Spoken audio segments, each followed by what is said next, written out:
Hello, if you're new here, I'm spending the next 50 days getting my agency ready for Q4. But if you're a dancer, actor, model, anybody in the entertainment space, you should be doing the same thing. So I decided instead of talking about what I'm doing, we should do a video on what you should be doing. So I'm gonna be honest, this video is going to be tailored a lot more to dancers, but the big ticket items like headshots, reel, resume, those apply to everybody. So let's get into it. I'm going to refer to materials throughout this video. However, if you want like an in-depth deep dive into what makes a good headshot, what makes good social media, what makes a good reel, what should go on a resume, all that stuff, I'm gonna link a video somewhere up here. Go watch that and then come and watch this. Okay, so I'm gonna break it down into 3 stages. If you don't know what stage you're in, watch the whole video. But if you know exactly where you're at in your career, I will put timestamps below and you can fast forward to wherever you need to go. Okay, so phase 1, if you are brand new, you have very little or maybe no training, you don't have any professional credits, you probably don't have a reel yet, and you honestly probably don't have any professional material, whether that be a headshot or a resume. If that is you, hello, it's nice to meet you. Your only job right now is to become bookable. So in practice, what does that mean? Number 1, training. Training is honestly the answer to everything. Training is also going to be what I recommend to the other 2 phases. So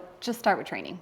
Especially when it comes to dance, training is the most important part of all this. I don't want to diminish any other areas of this industry, but we do have to be real. Sometimes there are naturally gifted singers and they can probably get away with a little bit more if they don't have any training whatsoever. Same with models. If you're naturally like just the most beautiful human being on this planet, you're going to be able to get away with a lot more even if you have no training whatsoever. And honestly, the same can somewhat be said about acting. I know people who are just naturally hilarious and they can go book a commercial without having any actual like acting training. Dance is not like that. Sure, you may be able to, do a little 2-step when the music comes on. You might be the best freestyler at your school, or maybe you're like super flexible, you can do flips and tricks. But at the end of the day, unfortunately, a lot of that doesn't necessarily transition into professional dance. If you don't have retention, you're not gonna book the job. I would say retention is like the number 1 thing in this industry. If you can't walk into an audition, learn 8 counts, and then execute it to perfection all within like 30 minutes,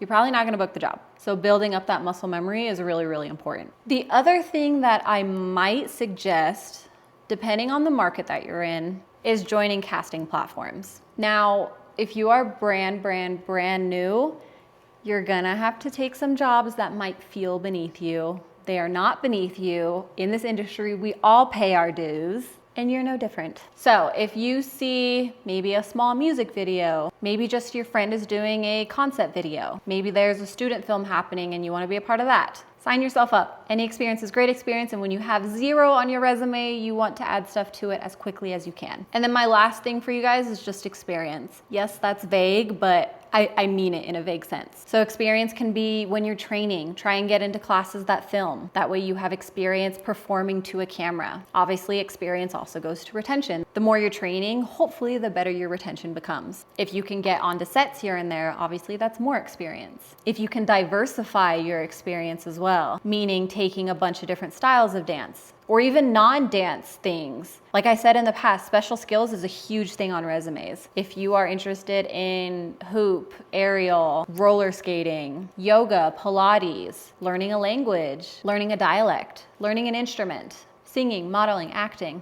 like literally there's so many things. If you're interested at all, take a couple classes and add that to your resume as a special skill. No, you don't have to be perfect at it, but yes, you do have to be able to perform it on camera. So if you're gonna put it on your resume, make sure that you're not lying and you can actually perform at least a proficient amount of that skill. Also the types of projects. If you have experience both on set and on stage, that's even better. So yeah, at this point, inadvertently, you're building your resume and your reel. I'm gonna talk a little bit more about casting platforms next, but if you're brand new and you're like, I don't even know where to start, stick around for the next one and we can talk about what platforms might make the most sense for you in particular. All right, so phase 1, you're brand new, go train, go get experience, and just immerse yourself in the industry as much as you possibly can. All right, phase 2, you are building your packaging and your branding. So this is somebody who probably has the experience and the training, but your materials just aren't there. So I see this a lot with people coming from like the studio, whether it's competition or recreational, and trying to transition into the professional world. I see this also with people who have done like companies, like ballet companies, contemporary companies, anything like that. But it is possible to make the transition if you would like. So when you're in a company setting, when you're in a competition setting, when you're in just regular studio life, your materials don't really matter. At the end of the day, you show up, you dance, and if you're the best, you get put in the front. If you're not the best, you get put in the back. You might get some solos, you might get some trios. But when we're talking about the professional world, your materials are everything. 90% of the time, first round auditions are gonna be photo selections, and then it'll be an in-person audition after the fact. Some people don't even do in-person auditions at all. They just book you based on your headshot and your reel. So needless to say, having the right materials could not be more important. If you are in this phase, fix your materials immediately. I'm gonna start with training once again. Training is important. I will say if you come from a studio or a company background, you're gonna need different training. Not all the time, but a lot of companies and studios focus a lot more on technique. So it's your ballet, it's your contemporary, maybe some modern, and your hip hop. No offense to many studios and companies out there, but it probably wasn't commercial style hip hop. I'll leave that there. So what does that mean? You need to get into jazz funk, heels, hip hop, maybe some fusion classes. Anything that you currently see on TV right now, that's what you want to emulate. Same with like all the pop stars right now. The way that they're dancing is the way that you need to dance. So training, number one. Like I said, training is number one for every phase of this. Number two, your reel. You probably already have a lot of footage, but it's probably the wrong footage. If you're a studio dancer, it's probably a lot of competition videos, which aren't bad, but they're also not great for the professional world. And if you're a company dancer, you probably have videos of like 12 other people on stage with you and nobody knows who you are. So what do we need in a reel? Obviously, we want it to be as versatile as possible. So if you have all contemporary videos, it's time to go get into some hip hop, heels, jazz funk, whatever classes so that you can get new video and update that accordingly. Headshots is a big one. A lot of agencies, when you sign, require new headshots anyways. So if you are going to make the investment, which I always recommend you definitely should, make sure that they are very high quality and with somebody who is known to work with agencies so that they know exactly what you need. What you can do though, if you don't have a place in your home that gets really good natural lighting, you can go get digitals, and those can be reused once you are in an agency. They're more like modeling photos, but it gives us a really good idea of what you actually look like. It's not like a selfie that you took on Snapchat, but it's also not like this super edited version of yourself. Or, like I said, find a spot in your house, just a blank wall. Again, really good lighting. Lighting is more important than anything else in this photo, and just snap a photo there. Resume, again, I'm not gonna get into like formatting or anything. You can go watch that other video if that's of interest to you. But your resume does have to actually have experience on there. And I think a lot of people underestimate what they can put on a resume. Like I said before, special skills is like my favorite section of the entire resume, to be honest. But you can also put your education, whether that's like an actual college or whether that's training at Millennium or Movement or Playground or 88 or wherever you train. But then you also want some experience. Like I said, it doesn't have to be like on Netflix, but if you do a concept video with your friend or you do a music video, maybe it wasn't paid, literally any experience that you do, add it.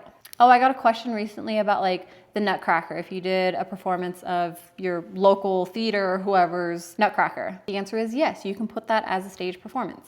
And then lastly is social media. Still, to this day, it's what, 2 years later, people still fight me on social media. Yes, you need social media. No, you don't need to be famous. But yes, you absolutely need to have a presence there. You need to be posting the training you're doing. You need to be posting the opportunities that you're getting. Also have like a real personable side to you. Post your selfies, post your family photos, post your dog. But at the end of the day, like I said, casting directors and choreographers, they want to see your professional side. Who have you worked with? Who have you trained with? What's your retention look like? But then they also want to see a personal side. What kind of human being are you? So let's talk about casting platforms. There are, we'll just say 3 that I'm going to recommend to you right now. Number 1 is Backstage. I would say if you are brand new to this industry, start with Backstage. Yes, there are some scams there, so please keep your head on a swivel with that and just be conscious of these things. But with that being said, I will tell you that I have received, both myself and my clients have received decent bookings from Backstage. A Bad Bunny music video, an Ira Star music video, and a Talkspace commercial. off the top of my head. Those are 3 pretty big bookings. Then I would say if you're a little bit further in your career, maybe start to consider casting networks and or Actors Access. I think I've done a video on these in the past. If so, I will link it here. But long story short, casting networks is definitely more of the commercial and music video side. So if that's kind of what you want to do, I would suggest going there. But what I will say is, of course, you guys don't get access to the same national commercials and A-list music videos that I have access to as an agent. So don't be discouraged if you're on there and you're like, it's just not the opportunities I want. Once again, when you're in this building stage and you're trying to get to the stage of representation, you need to be submitting on the smaller stuff so that we can eventually build up to the larger stuff. At the end of the day, a lot of these casting directors kind of do it all. So if you're auditioning for a casting director for something smaller, they're gonna remember you when you're with my agency or any agency and you're submitting to them on a bigger project. Relationships definitely matter, so do not neglect them. Same thing on Actors Access, however, that's gonna be more geared towards theater and TV film. And it's the same thing there, unless you're already with an agent who has breakdown services, you're probably just gonna be seeing verticals. Oh, but I do think all theater, whether equity or non-union, you guys do have access to that. Don't quote me on that, but I believe so. So if theater is where you're wanting to go, Actors Access for sure. And now we're gonna go into phase 3. Now phase 3, you can take this however you would like, but either you're ready for representation or you're ready to book. Scratch that. You're ready for representation and you're ready to book. The only reason I make that distinction is because I know some people's end all be all is not being with an agency. I think I've said this in past videos, but if you feel like you're at a point in your career where you have no problem self-submitting and doing the networking, negotiating your own contracts, just all the things that usually an agent would take care of for you, then great. I mean, continue down that path. I love that for you. So in that case, this section is all about getting you more bookable. But if you're like, I do want representation and I want to book, this section is also for you. The one distinction I want to make here though, if you are looking for representation, before you come to me and I ask you the question, why are you looking for representation? Ask yourself that question. And honestly, I'm not trying to be an asshole here. I'm being very realistic. If you want an agent because you want to be a professional dancer, that does not work. But if you want an agent because you already are a professional dancer and you're ready for opportunities that maybe you can't access by yourself, and you want somebody to advocate for you in a way that maybe you cannot advocate for yourself,